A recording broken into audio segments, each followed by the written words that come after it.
Hi, I'm Walt Reed, I'm Ted Hoskins. and we're here to talk to you about Monkey River Belize and what we're doing down there. Absolutely. We get started. Well, you remember when 9/11 was, of course. Well, that same year, a hurricane wiped out this small fishing village of Monkey River. And a friend of mine from down there, Monkey River, Belize, and a friend of mine from down there called me up and said, is there any way you might bring some people down to help us put the village back in order? And that's what we did, and we've been going down ever since. And Monkey River's become a very special place to us. We've come to know the people and become good friends with them, and it's been a wonderful experience for us, and I think it's been a wonderful experience for them as well. Yes, it certainly has been a heck of a value to me. I have really enjoyed my time in Monkey River, and I really appreciate you getting me involved because we're doing something that's really useful. Absolutely, there's no question about that. I talk, of course, with the people all the time when I go down there, and they're just so thankful that we've been coming down. They just think it's the best thing going. What does Monkey River mean to you? Well, it means to me that we can not only look at the world and wring our hands, but sometimes we can do something about it. And we can get involved and on a personal level help people to see the good that can be done one person to another, and how we can share in making this a better world to live in. Now, how do you see the medical effort that we've started up lately fitting in with the program you've had?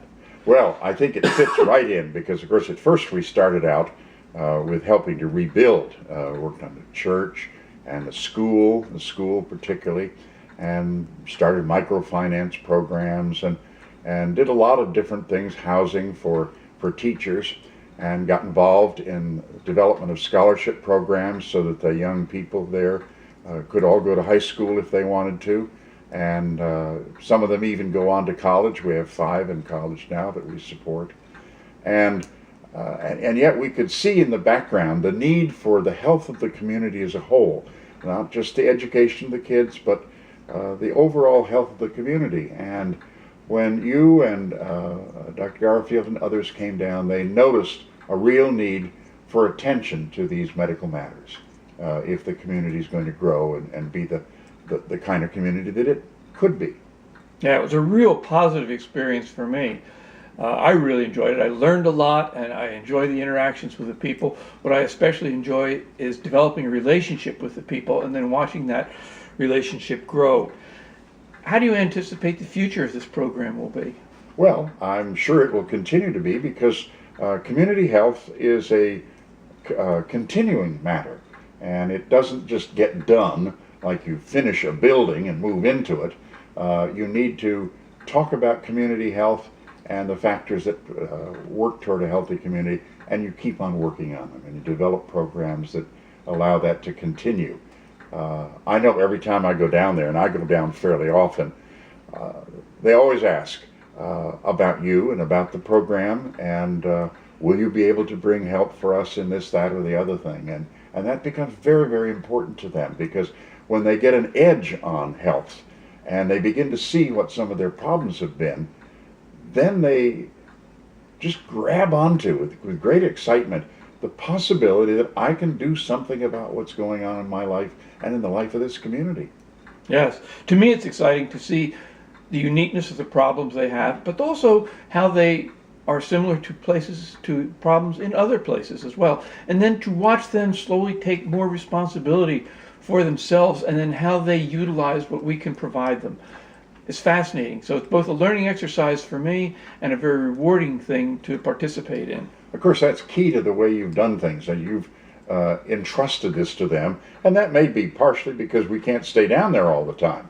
But the fact that you have given them the tools by which they can get a hold of their health, some of their health problems, and not that everyone buys into it immediately, but enough of them do that it excites the others, and that is really fascinating. Yeah, it is exciting to me to watch how these people come on board one by one and start stopping into the clinic and saying, "Wow, this is what my problem is," and with time and with our coming back year after year, developing confidence in what we're doing. And Dr. Babbitt really added a plus to it when he came down too, because of his depth of knowledge and being head of emergency medicine at the local hospital. He could do things that we couldn't do before. That does make a difference. And you mentioned the continuity and the possibility of continuing this into the future becomes extremely important, because it gives them hope when they can't always get to their goals immediately, and need a little encouragement and need a little support and a little extra help here and there. And the fact that you'll be coming back in another X number of days or months makes a lot of difference to them. It really does. Yeah, we've developed a lot of friendships down there. Yeah. Not just professional relationships. That's friendships. right. And that's one of the good things about our going to Belize. Of course, Belize is the former British Honduras, and so their whole school system is based in English, as well as English law in terms of the workings, the governmental workings of the country. And so it's a good place for us to be, and a good place for us to make continuing contacts. What do you see as some of the biggest problems that we'll be facing in the future? Well, in the long run, to see a community like this, whose base resource, which is the sea and fishing, is endangered, as fishing is endangered everywhere in the world now.